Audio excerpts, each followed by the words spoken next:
प्रिय छात्रों, आज हम लोग पढ़ेंगे रसखान जी के सवैया। तो आइए चलिए देखते हैं। बहुत ही आसान तरीके से आप लोगों को समझाने की कोशिश कर रही हूँ। आइए पहला पढ़ते हैं काव्य। मानुष हो तो वही रस खानी, बसो ब्रज गोकुल गाँव के ग्वारन। जो पशु हो तो कहाँ बस मेरो, चरो नित नंद की धेनु मझारन। पाहन हो तो वही गिरि को, जो धर्यो कर छत्र पुरंदर धारन। जो खग हो तो बसेर करो, मिली कालिंदी कुल कदम्ब की डारन। इसमें रसखान जी कहते हैं कि हे ईश्वर, हे प्रभु, यदि मैं अगले जन्म में मनुष्य बनूं, यही कामना करते हैं कि मानुष हूं तो वही रस खानी। रसखान जी कहते हैं कि हे ईश्वर, यदि अगर मनुष्य हूं, मनुष्य का जन्म मैं अगले जन्म में मनुष्य का जन्म लूं, तो कहाँ बसो ब्रज गोकुल गांव के ग्वारन। तो मेरा बसेरा कहाँ हो? ब्रज में हो, गोकुल के गांव में हो और ग्वालों के मध्य में हो। ठीक है, गोकुल के गांव में मेरा जन्म हो। जो पशु हो तो बसेर करो, और यदि अगर मैं पशु के रूप में जन्म लूं, तो कहाँ बसेरा करूं? चरो नित नंद की धेनु मझारन। चरूं यानी मैं चरूं नंद बाबा के, धेनु यानी गाय के, मझारन मध्य में, बीच में। हे ईश्वर, हे प्रभु, यदि मैं पशु के रूप में भी मेरा जन्म हो, वैसे तो पता ही नहीं कि जन्म मेरा क्या होगा। मैं तो कामना करता हूँ कि मनुष्य के रूप में मेरा जन्म हो, यही मैं प्रार्थना करता हूँ। और कहाँ जन्म हो? जब मेरा जन्म हो तो मेरा बसेर कहाँ हो? ब्रज में हो, गोकुल के गांव में हो और उन ग्वालों के बीच में हो, ऐसा मैं कामना आपसे करता हूँ। लेकिन यदि अगर मेरा पशु के रूप में भी जन्म हो, कहते हैं जो पशु हो तो कहाँ बस मेरो। यदि अगर मैं पशु के रूप में ही जन्म लूं, वैसे बस में तो मेरे है नहीं, लेकिन मैं पशु के रूप में जन्म लेता हूँ, तो चरू नित नंद की धेनु मझारन। तो मैं चरू नित रोज ही नंद बाबा के गायों के मध्य में, मझारन का अर्थ होता है मध्य यानी कि बीच में, धेनु का अर्थ होता है गाय। पाहन हो तो वही गिरि को, जो धर्यो कर छत्र पुरंदर धारन।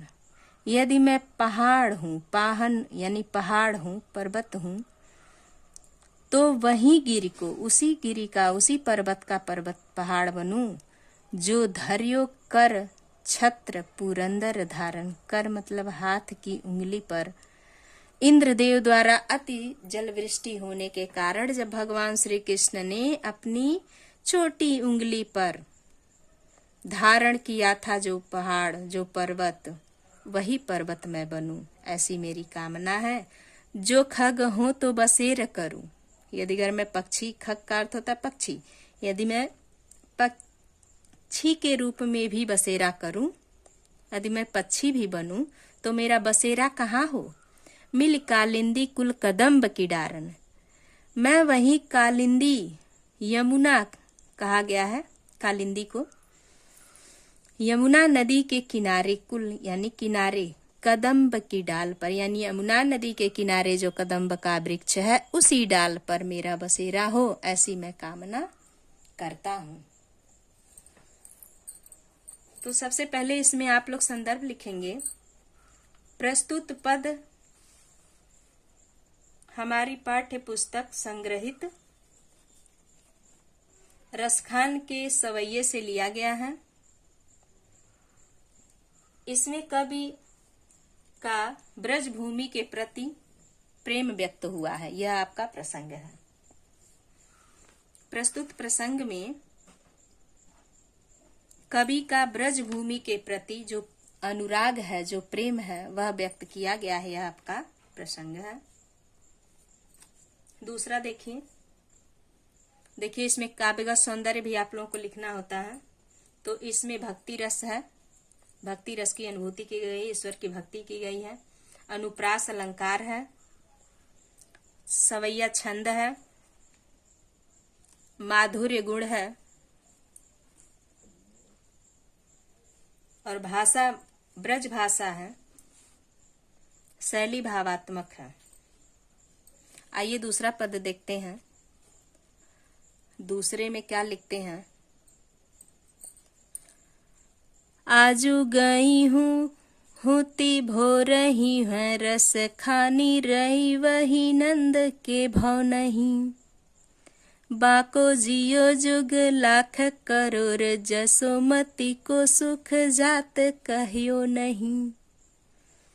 तेल लगाई लगाई के अंजन भाहे, बनाई भनाई ढिठौ नहीं। डारी हमेलन हार निहारत, बारत जो चुच कारत छौ नहीं। छौ नहीं का अर्थ होता है पुत्र। माता और पुत्र के बीच का प्रेम है यह, जो माँ जसोदा अपने पुत्र को कितने प्यार से सुबेरे सुबेरे मालिश करती हैं, उसी का वर्णन इसमें किया गया है। और एक सखी कहती है कि हे सखी, आज मैं सुबेरे सुबेरे श्री कृष्ण के रूप पर मुग्ध हो गई थी, और उसी मुग्ध में यानी प्रेम को, श्री कृष्ण के प्रेम में भागी भागी मैं उनके घर गई थी। तो क्या आजू गई हूं तो भोर ही हूं, आज ही सवेरे सवेरे ही मैंने भोर में ही गई थी। कहाँ? रस खानी रही वही नंद के भव नहीं। रई का अर्थ होता है प्रेम में डूबी हुई। रसखान जी कहते हैं कि एक गोपी प्रेम में डूबी हुई, कृष्ण के प्रेम में डूबी हुई, नंद के भवन गई थी। भवन का अर्थ होता है भवन, ब्रज भाषा है। वह भवन गई थी, नंद बाबा के भवन गई थी, भगवान श्री कृष्ण के प्रेम में डूबी हुई।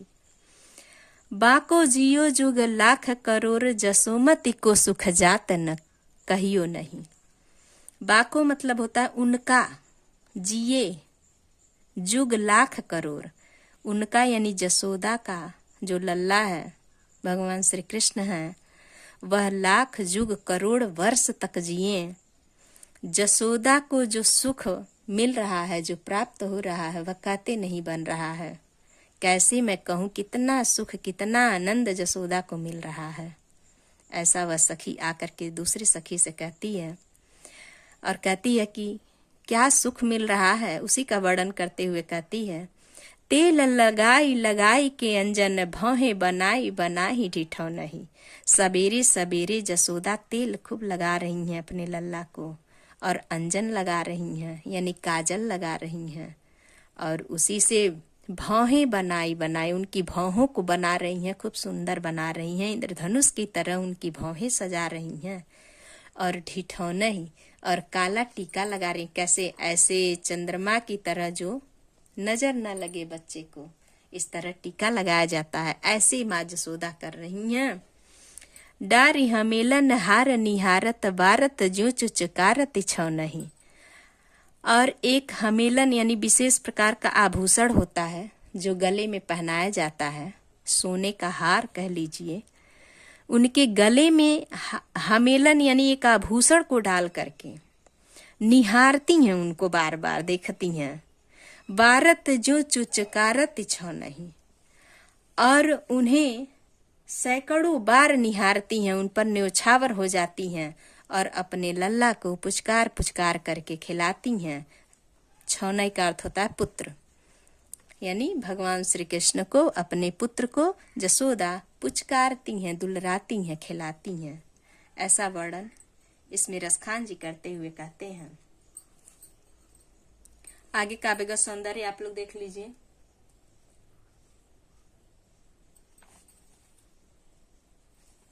इसमें भक्ति रस है, भक्ति भाव की ही अनुभूति की गई है इसमें भगवान श्री कृष्ण के। अनुप्रास अलंकार है, छंद सवैया है, माधुर्य गुण है, भाषा सरल मधुर ब्रज भाषा का प्रयोग किया गया है और शैली वर्णात्मक है।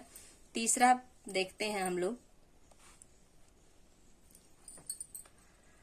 धूरी भरे अति शोभित समझू, तैसी बनी सिर सिंदर चोटी, खेलत खात फिर अंगना पग पैजनी पीर कछोटी।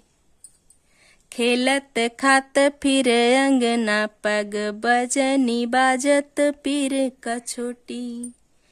वाछबी को रस खान बिलोकत, वारत काम कला निधि कोटी।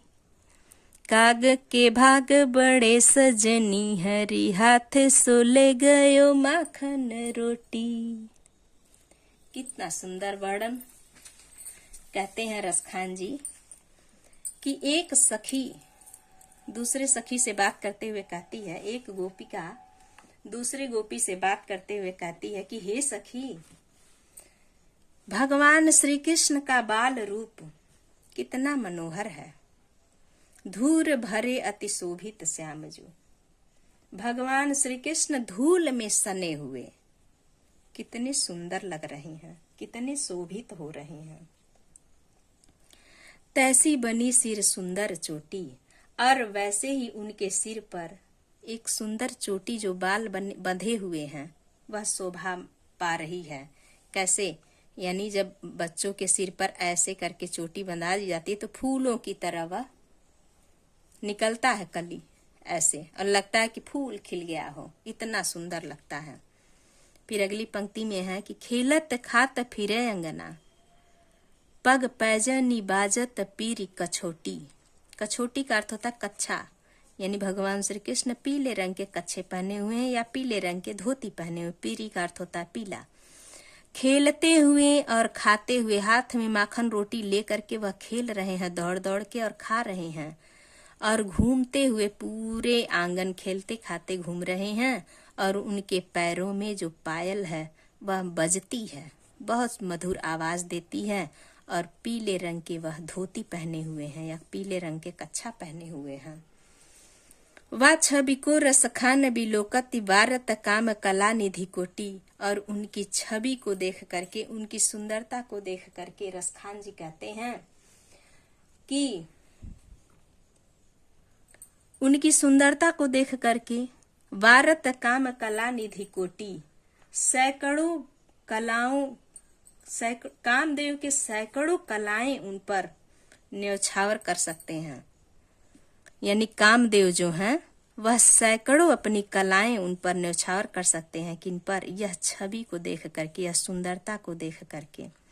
काग के भाग बड़े सजनी, हे सखी उस कौवे का भाग तो देखिए। हरि हाथ सो ले गयो माखन रोटी, कि भगवान के हाथ से वह कौवा माखन रोटी छीन करके ले गया। कितना सौभाग्यशाली वह कौवा है जो ईश्वर के हाथ से उनका जूठा खाने को पा गया है। एक बार पुनः देखिए। धूर भरे अति शोभित श्याम जो, तैसी बनी सिर सुंदर चोटी, खेलत खात फिरे अंगना पग पैजनी बाजत पीरी कछोटी। कहते हैं कि धूली में सने हुए भगवान श्री कृष्ण अत्यंत सुंदर लग रहे हैं, और तैसे ही उनके सिर पर एक सुंदर सी चोटी बनी हुई, जो बाल जब उनके बंधे हुए चोटी गिरते हैं तो ऐसे लगता है फूल बना हुआ है, इतना शोभायमान हो रहा है। खेलते हुए खाते हुए, माखन रोटी खाते हुए खेलते हैं, पूरे आंगन घूमते हैं, और उनके पैरों में जो पायल है वह अत्यंत सुंदर बजती है, आवाज आती है, और पीले रंग के वह धोती पहने हुए हैं या कच्छा पहने हुए हैं। वह छवि को रसखान बिलोकति, उनकी सुंदरता को रसखान जी देखते हैं और कहते हैं कि वारत काम कला निधि कोटि, सैकड़ों कामदेव की सैकड़ों कलाएं उन पर न्यौछावर हो जाने को तैयार हैं। काग के भाग बड़े सजनी, हे सखी हे प्रिय, देखो कौवे के कितने बड़े भाग्य हैं जो प्रभु के हाथ से माखन और रोटी छीन करके ले गया। हे सखी उस कौवे का भाग तो देखो। तो बच्चों, आप लोगों को कैसा लगा यह वीडियो? अवश्य आप लोग कमेंट करिएगा।